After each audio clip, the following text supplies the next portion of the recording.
Good evening, and thank you for joining us tonight for this special session on uncovering opportunities. We're going to be talking tonight about uncovering, really tapping into the hidden job market and how to learn about those opportunities, how to get chosen without necessarily even doing the formal job application, because that does happen.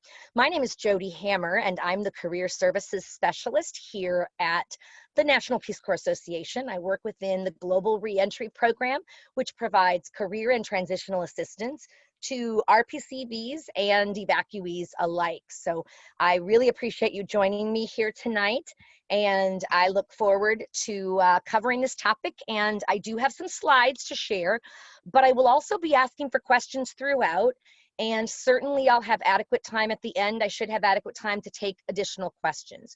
So please, if you'd like to ask your questions, go ahead and drop them in the chat box. And later on, we have a small enough group, we might be able to allow you to actually unmute and say it as well instead of just the chat box. My colleague Lexi will be helping to backstop this webinar. So she's behind the scenes and she'll be helping to feed some of those questions to me. So let me go ahead and load up. I'm just loading up my screen right now, and hopefully you will be able to see Uncovering Hidden Opportunities, our title page, okay? So let's go ahead and get started. So one of the analogies that I really like about the hidden job market is from a career coach named Erica Brewer, and she writes a lot for the Muse. And she compares it to as she tells the story, she explains that when she was growing up, she was in school and in science class, and one of her teachers would always say, the stars shine all the time, you just can't see them during the day because the sun's out. And so as she said, 30 years later, it's very similar with the job market. And she tells this to her clients that, the job market's always there, but you can't always see it. So it's there, but it's that invisible job market. And so tonight, we're really going to be focusing on how can you tap into that invisible job market to find some of those jobs for yourself. So that's what we're going to be talking about. Let's first find a little more about what the hidden job market is. Most professionals in the job search arena, right, and job coaching and career counseling would describe it as the hidden job market as those opportunities that are invisible, right? They're not posted on the normal, it's not posted on your, big job search anywhere. It's not posted anywhere at all, right? And yet the job gets filled. Well, so how is that? And this is a huge percentage of jobs that may never be officially posted there, or they're gotten through networking, right? There are studies that show, there are some that say the stats up to 80% of jobs are never necessarily officially posted. Certainly there are industries like the federal government where they're required to post all of their vacancies, other than maybe special hiring authorities like NCE, but that's a different webinar. So but outside of that, there's no pressure to necessarily, you don't have to post your job publicly. And sometimes you may not want to, they may not want to, which we'll talk about in a moment. But back to the hidden job market, these are jobs that are filled through either, internal hire, when they look at their own base already and maybe promote somebody from within. That's very common. It might be networking, through networking, right? And employee referrals. And I don't know how many of you have heard of this, but employee referrals, the rate of those is really going through the roof. A lot of companies now are giving their employees an actual bonus for if they refer somebody, and if the company actually hires them, the employee will get sometimes a pretty sizable bonus, which is great. It makes it a win-win, right? When somebody refers you, you end up getting the job, which is great. You win, they win because they get some kind of a bonus, right? So that's a great way as well. And so you want to obviously be, doing, like the networking and, talking, to people in the industry that you're trying to get into, and learning more about opportunities, so that you might be one of those candidates that's selected and hired through that invisible job market, right? There's far less competition in this area than when they post a job and you get hundreds and hundreds of applicants oftentimes, right? So just, going back to this graphic here, I like to think of, and many agree with me, you think of the job market as this iceberg, right? Where there certainly are a lot of jobs that are posted, right? No question. But an iceberg, it's only the small amount of the iceberg that's actually coming out of the water, that's actually visible to the human eye, right? If you were to look underneath, you would see that the greater part, by far, is that underwater or invisible part of that iceberg, or in this analogy, the jobs that are available, right? So where are you going to have better odds? By competing with the masses who are competing for that little amount of space or jobs that fill that visible arena of the iceberg, or getting below and really learning tips and tricks to get below to really access the wealth of jobs that never even go public. Obviously, the latter is, I presume, what everyone is saying or typing or whatnot. So it definitely is smart to be going outside the norm of just applying for whatever jobs you see in places. Okay. So why would an employer maybe keep from posting? They may not want to post a job to the to the visible job market. Why might they not want to do that? There's a lot of reasons, actually. It saves money, certainly, right? They don't have to pay for it. A lot of the jobs boards are free, but there's a lot of them that do, people pay for it. So that's one reason here. They don't want to be overwhelmed with unqualified applicants. So whenever they open a full job search, you are going to get a lot of competition, right? You're going to get a lot of people, but maybe a lot of them might not be that qualified, but you still have to weed through to find the ones that are those hidden gems, if you will, within the rest. So you want to be, that's another reason that employers might not post a job. You don't want competitors to necessarily know the status. Maybe, you're in a very competitive, market. You don't want your competitor to know that you're down a marketing person or whatever the case may be. So you might prefer to fill that very quietly by, referrals, by qualified, respected, professionals in the field, maybe colleagues, things like that. It could also be sometimes there's maybe somebody in a job that's not performing, and the organization is looking to maybe let them go, but they want to plan ahead, of course, and they don't want a gap in, what's out there. So they don't want the word to get out before the applicant is, before the person who's being let go is told, but they don't want, likewise, they don't want to have, this blank space. So those are a lot of the reasons. And I apologize. It looks like this one might have a copyright, and I did not realize that. So apologies on that. The art of networking. So networking is one of the things that you're going to really do, right, within your job search. It is the number one way to tap into those under the water, invisible, the invisible iceberg, if you will, types of jobs. So you want to make sure that you're really comfortable networking. And I know some of you have maybe even listened to my talk and some others on networking. If you haven't, I'd encourage you to check out the, it's linked on our careers page. If you go to, peacecorpsconnect.org, and then our careers page, there is a connection there to like where our webinars are online, and you could listen to that. But there's a lot of other ones out there that you could listen to as well, on the benefits of networking. But I thought it was important to pull in some of these, because really this is the main source of getting to those kinds of jobs, is to develop those connections, right? Those contacts with people who are in those organizations who can keep you in mind when opportunities arise. And the way you do that, backing up, right, is by networking and meeting these people and learning about them and their background and tips and advice, and, that they might have for you, someone who's looking to, explore or, pivot into, their field. So it's really getting you and your experience and skills and expertise out there. So So in terms of networking, the graphic here first I wanted to look at very quickly, opportunities for networking. And this one is actually for not only job search, but also if you have a business or you're in sales, things like that, it's also applicable, right? But I'm focusing more tonight on the jobs aspect. So networking is how you oftentimes uncover those opportunities, right? Because many of them are not posted, in that visible job market, you're not going to necessarily know that they're available unless you have some contacts in that arena or to tell you, right? So that's a huge reason why you want to do networking, right?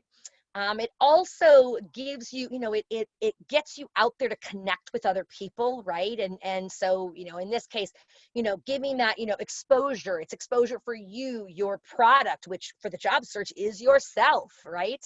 And wow them with your professionalism, and be interested and curious about them, not just me, I need a job, please be, do you know of anyone? You want to give and get, which we'll get into in a moment here.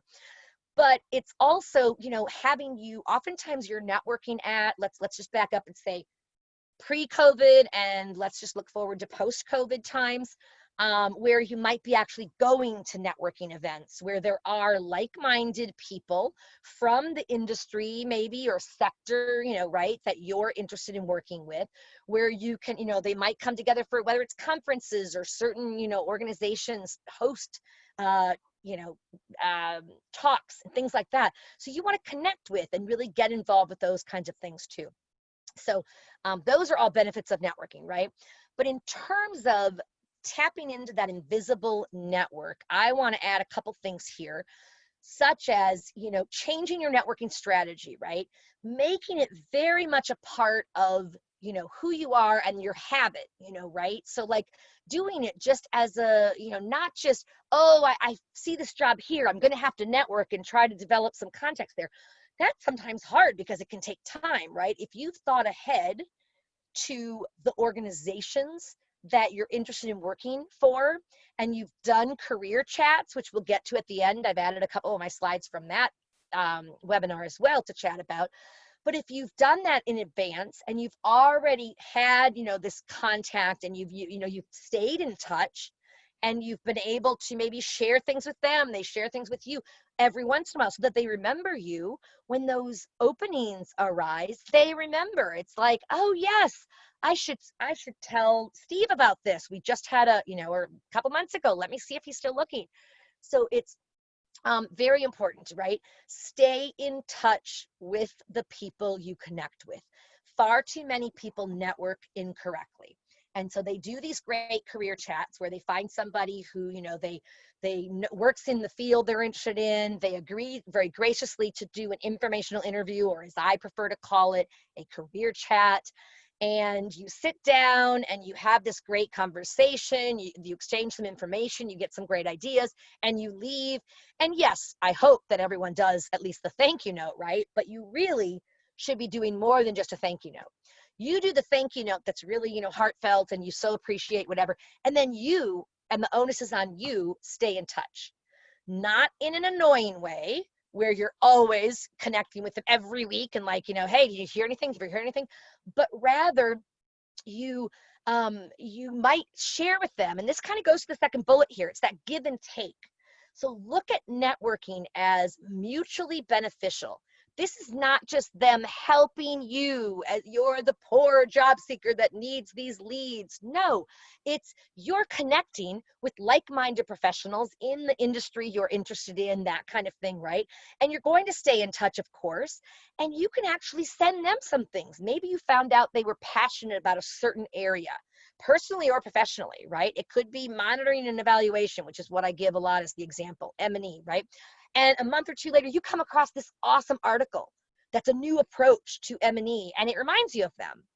Well, that's a perfect opportunity for you to reach out to them, share that, hey, I was just thinking of you today and reflecting on our chat a few months ago. Thanks again for taking time to visit with me. I so appreciate your help.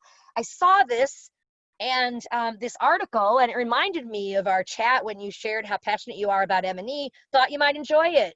you know, and then you could say, you know, a little paragraph like the job search continues, making some good strides, but you know, and hoping, you know, something comes about. Thanks again for keeping me in, you know, in mind for any opportunities you hear of.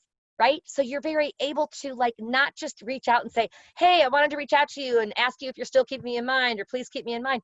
You're sharing something and you're asking. You're just kind of giving them an update, right? But it's a much softer ask. So I think that's really important as well, to look at it as that. Equally, it could be something very personal. It could be that they got a new dog, a new puppy, and you started talking about puppies at some, you know, networking event maybe that, you know, you were at, and you had this great chat with the person, you got their contact information afterwards. And, you know, you might, you know, reach out to them and say, hey, you know, how's your puppy doing? I really enjoyed hearing about, you know, da, da, da, da.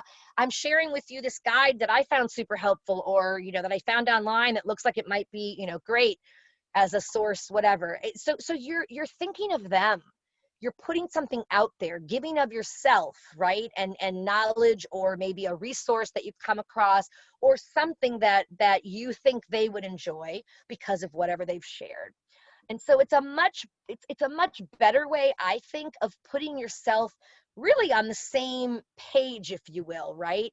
It's not it's not so much, you know, them helping you and being so kind. It's, you know, you're on the same level. It's like people, professionals out there helping each other, right?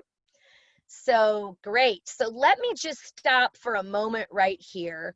Actually, I'll cover the last one, and then I'm going to take any questions. So if you do have any questions, please let me know, put them in the chat box and we'll get to them. Help your contacts help you.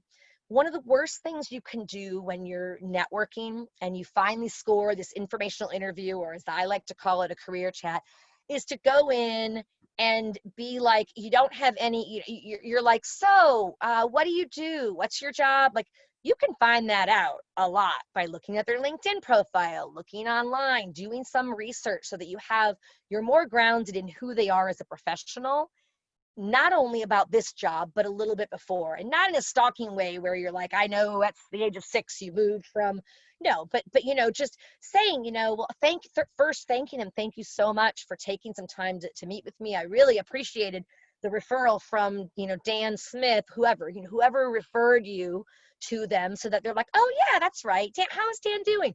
Oh, he's great. He's, you know, so it just breaks the ice too, right? Like how you were connected. Because trust me, busy professionals forget. It's hard to remember, you know, how, so they just have a name on their calendar that's like, that says your name, and they're not necessarily, oh yes, you were at the conference with me, that kind of thing. So help them to help you by, you know, being clear, by, you know, reminding them of that, you know, initial, whatever your connection was, whether it was a person or, you know, a place that you met. But then be clear and ask for referrals, right? And obviously you wouldn't do that like, do you know anyone who will hire me? I need a job, you know, whatever. You wouldn't do it like that. But you might ask them, you know, when you're chatting with them, you know, is there anyone else I should be talking to regarding, you know, their experience and such? Any thoughts you have on that? That might be a way to get it out. And there's another way that I'm going to show you. I think I have the slide of some sample questions in career chats, what you can ask. And there's one in the end that I really like, because I think it elicits, you know, some good responses that can really help you make more concrete steps from there. So before I go on, I'm going to stop talking and I'm going to look at our chat box here to just see who we have in the room and if there are any questions. Okay, great. And that's nice. Someone who hasn't served yet. So great, couple okay, great. So Karin, you were a couple cohorts prior to the evacuation. So you already COS in the past, is that right? Or maybe you haven't served it, I forget. But either way, welcome. We're really glad to have you here along with everyone else. Are there any questions, Lexi, I don't see any, but I'm just glancing really quickly.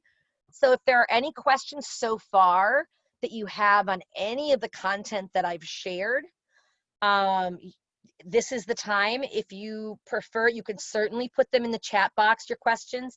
I think we have a small enough crew tonight that we could also just have you unmute if you'd like to unmute and ask your question. I'm certainly happy with that as well. So I'm going to give a couple more seconds here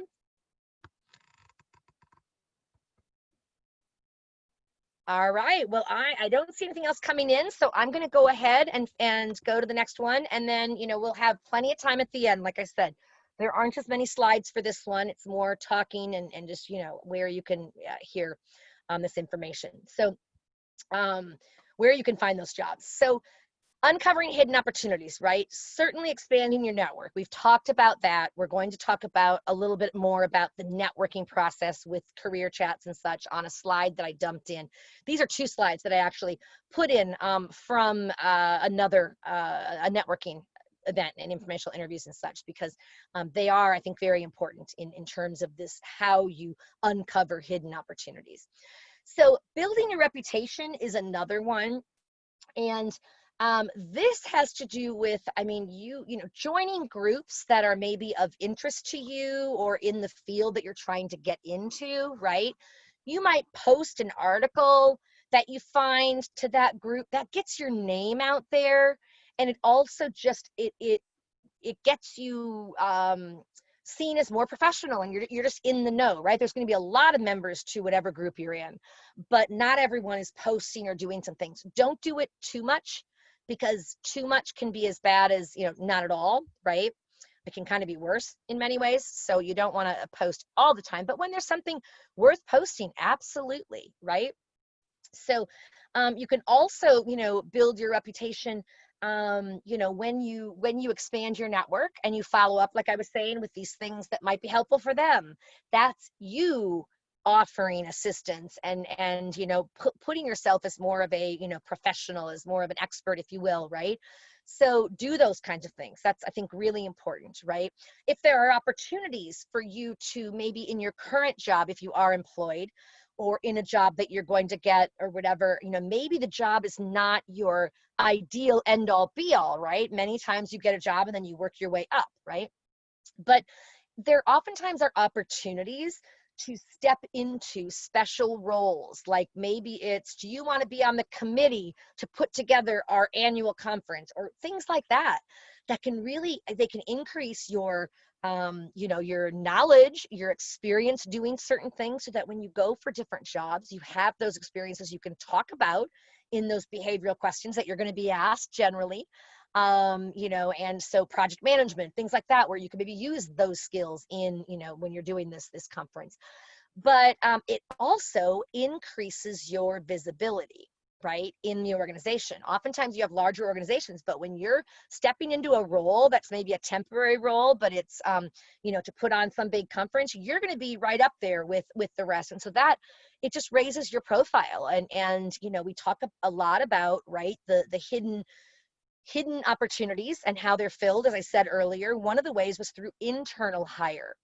So by standing out, in a good way, right, and stepping up and showing that you're willing to take on extra roles, extra responsibilities, that can look really great, to other senior managers and such. And so when they're looking to fill jobs, I mean, I've seen this in so many experiences where, people, when the higher level people are looking to bring on additional people, they're like, okay, this person has a lot of potential. I've seen them step up. They've done this. They've been on the planning committee. They've won, where they're looking at, they see those people and they see they do a great job, and that's how they get to know them.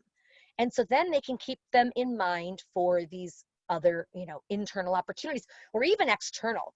I mean, let's face it, many times, senior leaders or anyone really, you might be in an industry, and somebody else in maybe that industry, is like, a friend of yours works someone else, like, hey, we're really looking for somebody who has marketing and this experience. Do you know anyone? Like, they're reaching out to their network for ideas of who they could refer, right? Candidates for this. So again, this is all in the hidden job market. It's not advertised. They're not advertised on, to the general public.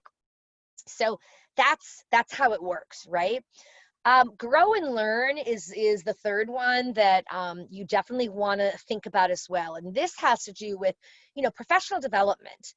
Are there opportunities for professional development? Well, I will tell you right now, in the middle of COVID, there are so many opportunities online. I know we're all tired of, Zoom and, and such, but so most of the opportunities right now are going to be virtual, but there's a lot of even organizations or schools even that are offering free training, great trainings that are like certification trainings. There's some really good things out there, right? So you could take advantage of this time as well. Maybe if you're doing a complete job search and whatever, you could section in time, for, doing the resumes, of course, and the applications and all of that. But save some time for a little bit of growth and learning, and just try to tap into some of those free types of courses, or whatever that are out there. There's some really cool stuff that are out there. So don't be afraid of that. So just, it's that growth mentality, right? Always be that person that wants to learn and grow, because anything you learn is going to help you then in the future. And it also puts you out there as somebody who's, I think, doing these kinds of courses while you're doing a job search or a job helps too with your time management, right? You need to be, pretty attentive to your time and all of that, which is great. That can help you build that muscle or build that strength, which can also be great. Okay. And then fourth, letting people know. Of course, people can't help you if they don't know. So we just had a a webinar on Friday afternoon on tapping into the doing a discrete job search is what it was, I think, called something like that. So it was all about, if you are employed or for some reason you don't want people to know that you're doing a job search, right? Which is very common when you're currently employed, right?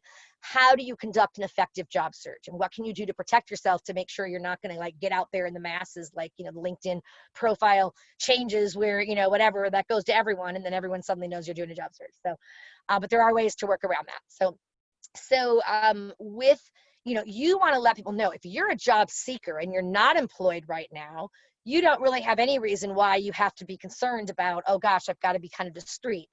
If you do have a job right now and you don't want people, in your professional network and stuff, to know, then you need to be a little more, careful about it, right? But you still are going to be letting people know selectively, right? The people in your network who, and you might be surprised. A lot of times people who have the contacts aren't necessarily in that field. They might have a friend or family member who's in that field, or works for that company, or whatever that you're trying to find. So letting folks know, what you're looking for is great. And also, of course, letting them know that, you're just looking for, to connect with professionals working in XYZ field, or, what have you, to learn a little more, about, any tips they might have for someone such as yourself looking to get into that. So it's not like you're going to be harassing whoever they send your way with, hire me, hire me, hire me, right? You're not going to be doing that. But just letting them know, and the way that you phrase it, I think, makes a big difference. And people are generally pretty willing to help you with, referring you to other people that might, have ideas or might be in a better position than them to answer some of those questions. Are there any questions on this area or anything we've covered so far? Because we're getting close to the end here of the slides. And at that point, what I'd like to do is just, have folks ask any questions they have. You can unmute yourself and we can talk through those and go from there. So is there anyone that has any question? You want to either drop it in the chat box or just unmute.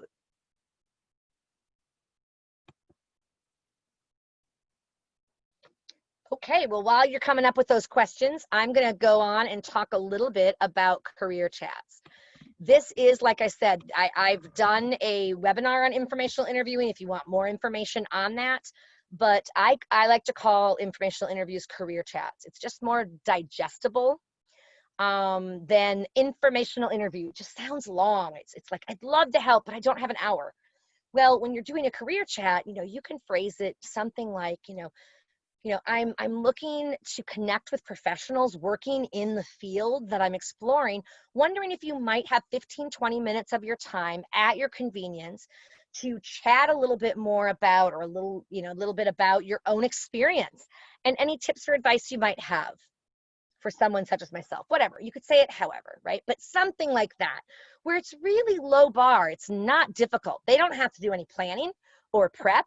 it's all about them and their experience, and then some questions that, you know, you'll ask of them. So there's no, it's an easy ask, you know, right? So you definitely want to, when you get to the career, you know, chat, kind of reset that context. So it might be that they were referred, like I said earlier, by somebody else that you both know, a mutual contact. If that's the case, try to work that into your opening. You know, thank you so much again for visiting with me. I really appreciate, you know, Bob Michon connecting us and you know, to chat a little bit about your own experience. He just felt you'd be a great, you know, great resource for me as I'm exploring opportunities myself. So thank you. Something like that, right? And then come with your questions, like I said, but not questions that are easily answered online. Please try to do questions that, you know, show that you've done your research, right? So maybe you look at their experience, you know, in the sector, and you maybe, ooh, okay, trying to get my camera here, sorry. See what I mean? It's pretty annoying when it's like this, so I apologize. But when you, you know, you want to remind them how you, how you found, and then ask the, come prepared with your questions. So a much better way to ask questions would actually be if you were to say, oh, nice. Sorry. I'm going to shut off my camera because it has frozen me anyway, and it's a lovely, lovely look there. So I'll try to freeze it, but maybe I can't. So that's fine. Come, you know, without those questions. You want to come with questions that, you know, you might say, you know, gosh, you know, in preparing a little bit for this chat, I realized that, you know, I noticed that you've been in the field for 10 years, and I would love a little more of your insight into how it's changed since the time you came into now, you know, like getting information like that where they're like, wow, they've researched me, they've looked into, you know what I mean? Those are the kinds of questions that are going to be more impressive.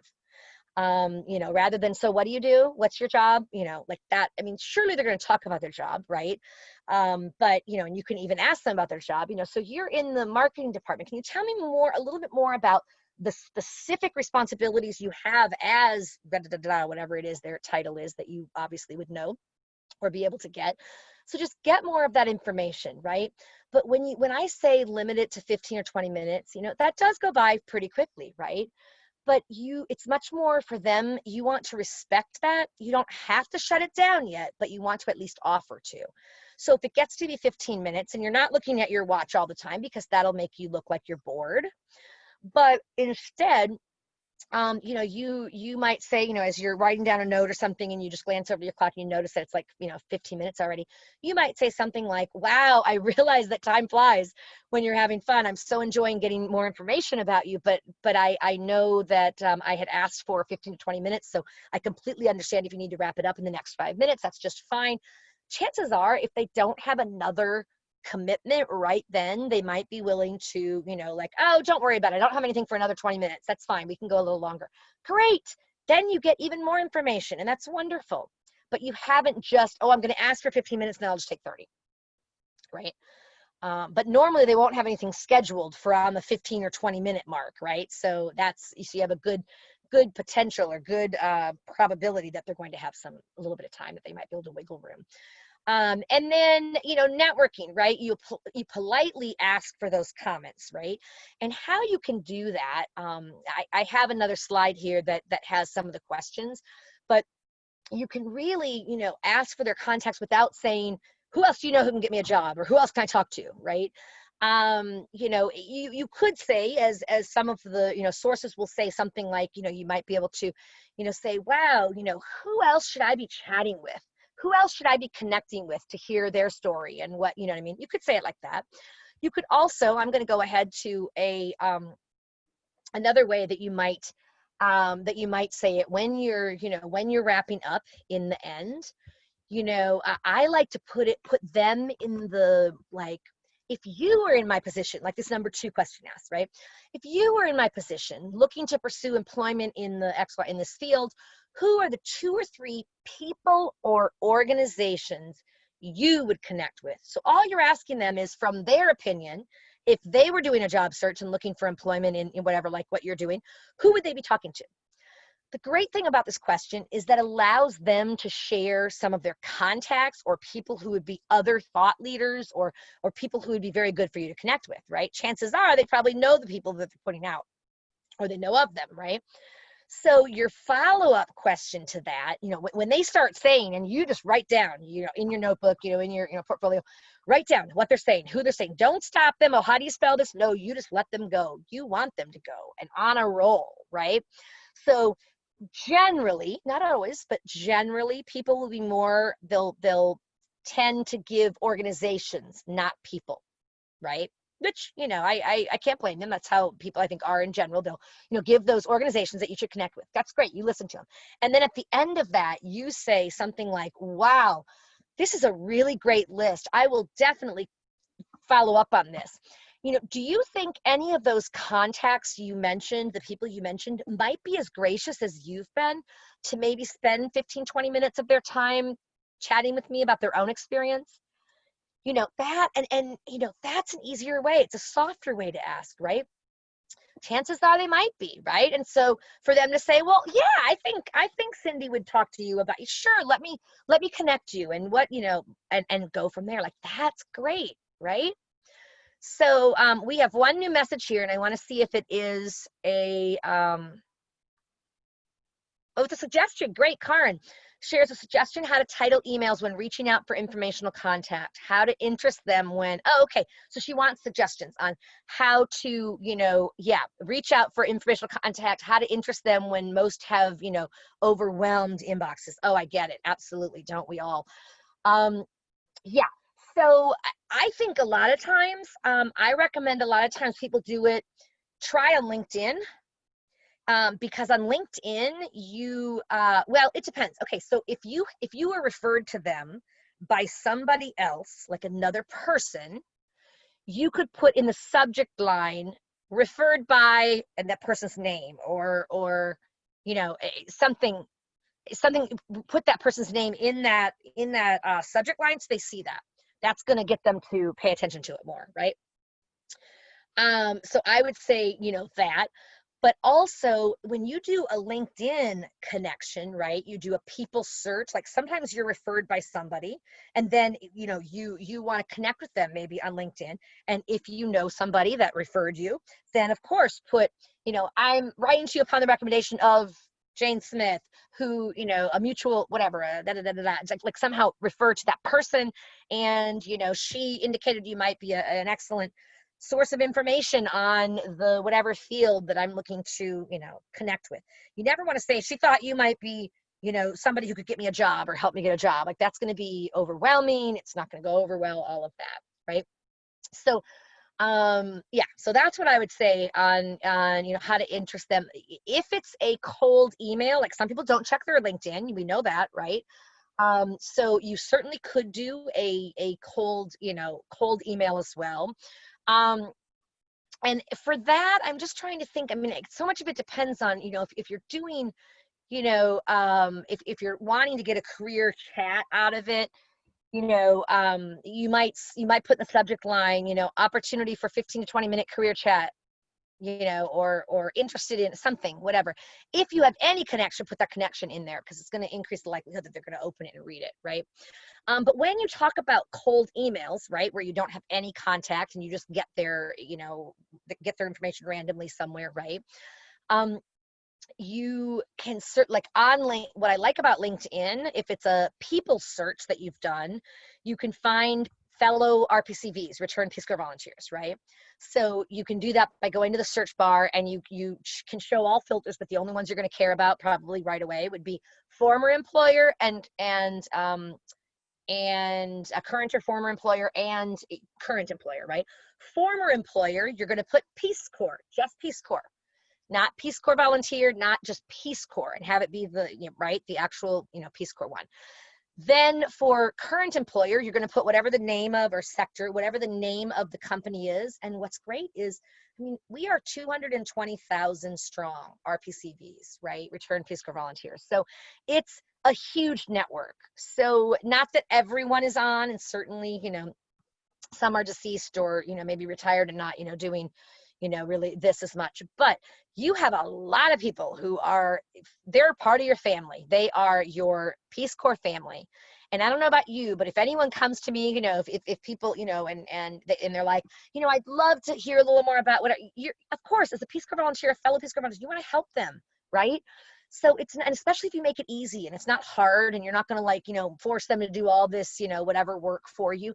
You're just wanting to know some answers to questions and tips and advice and things like that. So it really is, it's not hard what you're asking them to do, right? So when you reach out to them though and do the cold reach out, once you find them, your initial connection has to be pretty short. I think it's 150 maybe characters or 130. So you don't have time to go into, where'd you serve? I served here, da, da, da, da, da.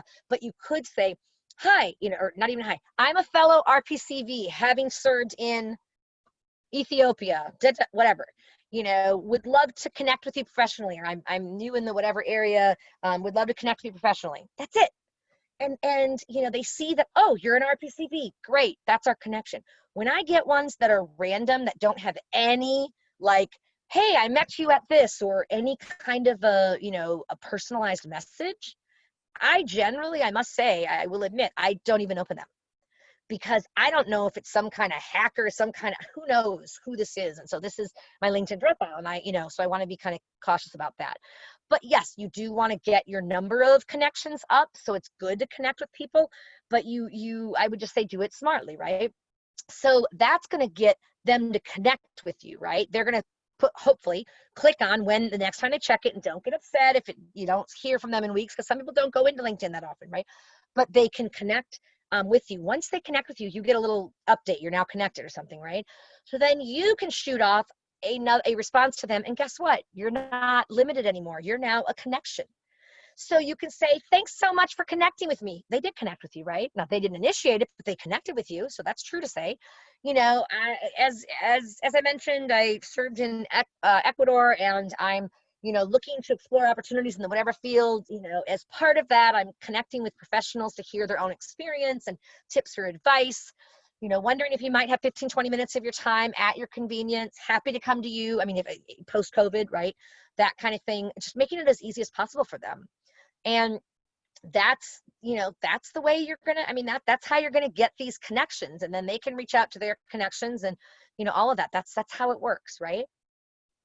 So do we have any other questions coming up here? Let me just see. Okay, we did the cold emails. Yep. Are there any other questions that I've missed, Lexi? Not in the chat, no. I don't think so, but just want to make sure. All right, so if there aren't any other questions right now in the career chat, I'm going to go ahead to this is our Q&A. So this is just where you can ask. We're going to start with questions on, tapping into the invisible, job market, the hidden job market. But then we're going to definitely be able to open it up for other questions that you might have too, okay? So are there any questions at this point? And if you would be brave enough to just unmute yourself, that would be great.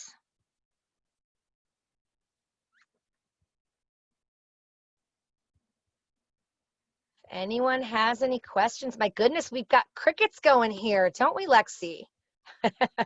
Yeah, we do. Okay, let's see. So we've got Andrew here, and Ashley and Brittany. Okay. Any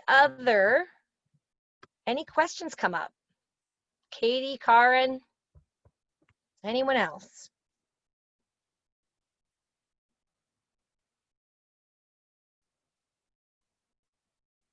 Okay, so if we have answered all of the questions on uncovering hidden opportunities, what I will do is I'll stop the recording, and then we can certainly continue chatting, just us, and you might feel more comfortable taking yourself off mute. So let me just see about, great. Okay, so I'm going to ask if there are any, if there are any other questions. So